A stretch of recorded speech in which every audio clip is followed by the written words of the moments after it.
Hello friends, this is Tahmu and welcome to my channel. और आज का हमारा टॉपिक है रिजर्व बैंक ऑफ इंडिया। तो चलिए हम अपना वीडियो स्टार्ट करते हैं। RBI, reserve bank of India is known as the apex bank of India. RBI को इंडिया का एपेक्स बैंक भी कहा जाता है।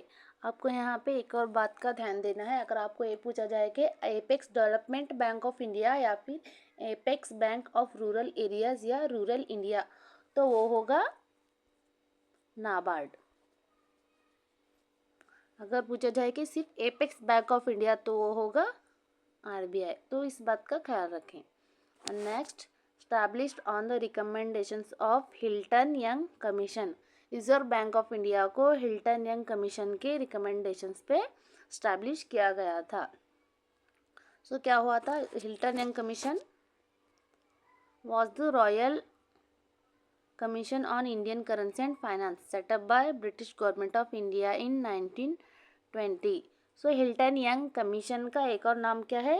Royal commission. सो इस नाम को आप याद रखें। कभी कभी पूछा जाता है कि हिल्टन यंग कमीशन का दूसरा नाम क्या है, या फिर आरबीआई को किसके रिकमेंडेशंस पे इस्टेब्लिश किया गया था। तो कभी कभी ऑप्शन में रॉयल यंग कमीशन भी दिया जाता है। तो ये दोनों नाम आप याद रखें। और इसको सेटअप कब किया गया था? 1920 में हिल्टन यंग कमीशन को सेटअप किया गया था। सो 1926 में हिल्टन यंग कमीशन ने गवर्नमेंट ऑफ इंडिया को रिकमेंड किया कि Indian government to create central bank के गवर्नमेंट ऑफ इंडिया को रिकमेंड किया कि एक सेंट्रल बैंक स्टैब्लिश करें, क्योंकि उस वक्त क्या होता था, जो बैंकिंग सिस्टम था वो सही नहीं था।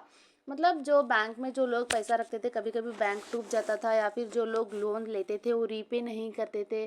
तो इस तरह से लोगों का नुकसान हो जाता था। तो इस सिचुएशन को देखते हुए हिल्टन यंग कमीशन ने 1926 में इंडियन गवर्नमेंट को रिकमेंड किया कि इंडिया का सेंट्रल बैंक स्टैब्लिश करें, जो जो भी देश के जो भी बैंक्स होंगे उनको गवर्न करे। सो इसके रिकमेंडेशन पर गवर्नमेंट ऑफ इंडिया ने क्या किया, उस वक्त 1934 में आरबीआई एक्ट को पास किया। तो उस एक्ट के बिना पर 1 अप्रैल 1935 को RBI started its operations as statutory body. तो 1 अप्रैल 1935 को आरबीआई ने काम करना स्टार्ट किया एज स्टैट्यूटरी बॉडी। मीन जो भी इंस्टीट्यूशंस एक्ट के माध्यम से स्टैब्लिश होते हैं उन्हें बोलते हैं स्टैट्यूटरी बॉडी। चलिए नेक्स्ट देखते हैं। इनिशियली स्टैब्लिश्ड इन कलकत्ता। तो ये जो कलकत्ता है इसका पहला हेडक्वार्टर्स भी है। तो इसे पहले कलकत्ता में स्टैब्लिश किया। और 1937 में क्या हुआ, इसका जो हेडक्वार्टर्स था कलकत्ता, इसको मुंबई को मूव कर दिया गया। कब? 1937 में। सो अभी भी फ़िलहाल में जो आरबीआई का हेडक्वार्टर्स है वो है Mumbai. And 1 January 1949 RBI has been nationalise. तो आरबीआई को नेशनलाइज कब कर दिया गया? 1 जनवरी 1949 को इसको नेशनलाइज किया गया। और इसका इनिशियल कैपिटल है 5 करोड़। यह आप याद रखें, एग्जाम में पूछा जाता है। सो आरबीआई का initial capital 5 crore. Also work as a central bank of Pakistan and Burma. So RBI ने बर्मा और पाकिस्तान, जो अभी म्यांमार कहते हैं इसको, सो बर्मा और पाकिस्तान का ये सेंट्रल बैंक भी रह चुका है। कौन? आरबीआई। लोकल बोर्ड्स, तो आरबीआई के लोकल बोर्ड्स कितने हैं? 4 लोकल बोर्ड्स हैं। कौन से? न्यू दिल्ली, मुंबई, चेन्नई, कोलकाता। मतलब ये सभी इसके हेडक्वार्टर्स ही हैं, मगर इसका जो मेन हेडक्वार्टर्स है वो कौन सा है? मुंबई।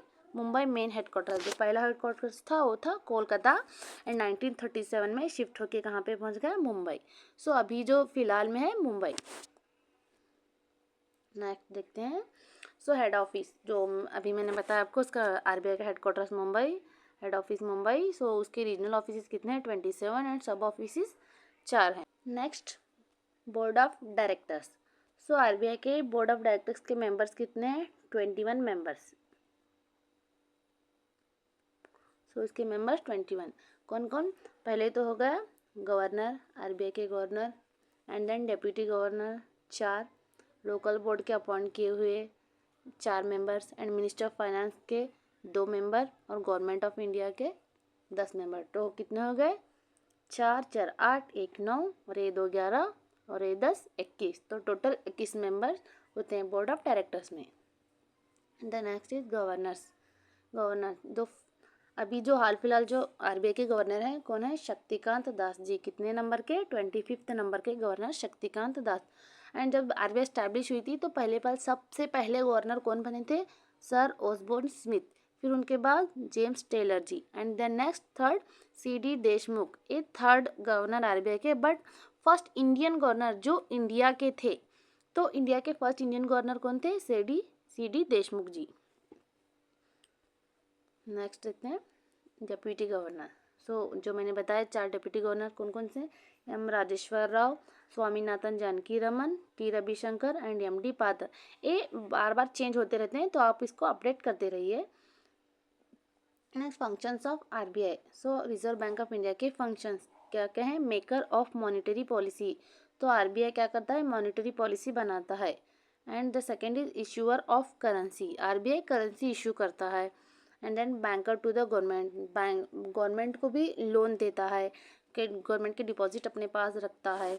इस तरह से गवर्नमेंट को बैंकर के तौर पर काम करता है। एंड बैंकर्स टू बैंक्स, मतलब जैसे कि हम बैंकों के पास लोन लेते हैं, अपना डिपॉजिट रखते हैं, तो इस तरह से ये बैंक्स क्या करते हैं? आरबीआई के पास अपना डिपॉजिट रखते हैं, वहाँ से जब पैसे की ज़रूरत होती है तो लोन लेते हैं। ये सब मैं आपको मॉनेटरी पॉलिसी में बता दूंगी सब। The next is foreign exchange management. तो जो भी फॉरेन करेंसी को होल्ड करना होता है, उसके एक्सचेंज रेट जो भी होती है, उस पर जो भी मैनेजमेंट करना होता है, तो ये सब आरबीआई करता है। And the controller of credit.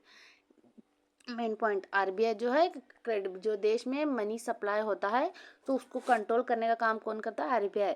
ये कैसे करता है? मॉनेटरी पॉलिसी के थ्रू करता है। तो ये सब मैं आपको मॉनेटरी पॉलिसी में बता दूंगी। And the last one is lender of last resort. मतलब जब बैंकों को मतलब जो बैंक में जो डिपॉजिट्स होते हैं, मान लिया जो डिपॉजिटर ने अपने डिपॉजिट निकाले, बट बैंक भी लोगों को लोन दिए होते हैं, बट वो लोन अपने इंस्टॉलमेंट के बेसिस पर ही पे करेंगे। ऐसा नहीं कि अभी बैंक को ज़रूरत है तो बैंक जाके अभी हमें पैसा चाहिए ऐसा करके कस्टमर से मांग नहीं सकता ना। तो उस वक्त जब पैसे की जब शॉर्टेज होती है, तब क्या करते हैं? बैंक जाके आरबीआई के पास से लोन लेते हैं। तो इसी को बोलते हैं लेंडर ऑफ लास्ट रिजॉर्ट, मतलब लास्ट जो नीड में आरबीआई ही बैंकों की मदद करता है।